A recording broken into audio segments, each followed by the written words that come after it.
ये कहानी है सन 1898 में इंग्लैंड के एक पुराने चर्च की। सन 1898 में इंग्लैंड के एक इलाके वॉल्ट शाटर में एक पुराना चर्च था जिसका बेल टावर घंटी वाला हिस्सा 50 साल से बंद पड़ा था। कहा जाता था कि जब ये घंटी खुद बजती है तो किसी न किसी की मौत जरूर होती है, मगर ये बातें वक्त के साथ साथ महज देहाती बन चुकी थी। अपनी बीवी के इंतकाल के बाद हेनरी कार्ड्स नामी 42 साल घड़ी साल ने तन्हाई दूर करने के लिए उसी चर्च में निगरान की नौकरी इख्तियार कर ली। वो उन बातों पर यकीन नहीं करता था, लेकिन एक रात हेनरी को ऊपर वाले कमरे से घंटी बजने की आवाज़ सुनाई दी।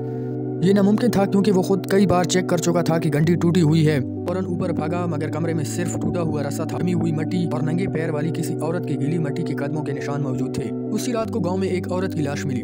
इसी तरह दूसरी रात ऐसी ही फिर एक रात आई जिसमें फिर वही आवाज़ आई। हेनरी ने इस बार चर्च का निचला दरवाजा खुद बंद किया हुआ था, फिर भी ऊपर किसी के चलने फिरने की आवाज़ें आ रही थी। जब वो सीढ़ियाँ चढ़ा तो उसे लगा जैसे कोई उसके पीछे पीछे आ रहा है। ऊपर पहुंचकर देखा कि टूटी घंटी खुद ब खुद बज रही है। कमरे में किसी की भारी सांस लेने की आवाज़ आ रही थी। उसी रात एक बूढ़े गांव वाले ने उसे खबरदार किया, जब ये घंटी खुद ब खुद बजती है तब चर्च में रूहें आती हैं। इसी तरह चंद रात गुजर जाने के बाद एक बार फिर हेनरी ने फैसला किया कि वो इस रात ऊपर घंटी वाले कमरे में ही सोएगा। रात गहरी हुई तो चर्च का दर्जा हरारत अचानक बहुत कम हो गया। रात के 2 बजे चिराग बुझ गया। घंटी जोर से बजने लगी, इतनी जोर से कि पूरा चर्च लरजने लगा। हेनरी ने रस्सी पकड़कर घंटी रोकने की कोशिश की, मगर उसके हाथ पर किसी सख्त और मजबूत उंगली का दबाव पड़ा, जैसे कोई उसे रोक रहा हो। अचानक घंटी रुक गई।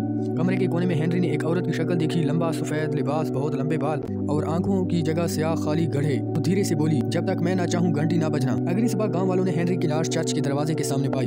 उसकी मुट्ठी में घंटी के रस्सी की जली हुई राख दबी हुई थी। चर्च को उस हफ्ते बंद कर दिया गया और बेल रूम हमेशा के लिए सील कर दिया गया। अभी भी लोग कहते हैं कि बारिश वाली रातों में दूर से घंटी की हल्की आवाज़ें सुनाई देती हैं और किसी न किसी की मौत जरूरी होती है। ऐसी मजीद वीडियो देखने के लिए हमारे YouTube चैनल को सब्सक्राइब जरूर कीजिएगा। वीडियो पसंद आए तो लाइक करना ना भूलिएगा और कमेंट सेक्शन में ज़रूर बताएं कि आपको ये वीडियो कैसी लगी। अल्लाह हाफिज़।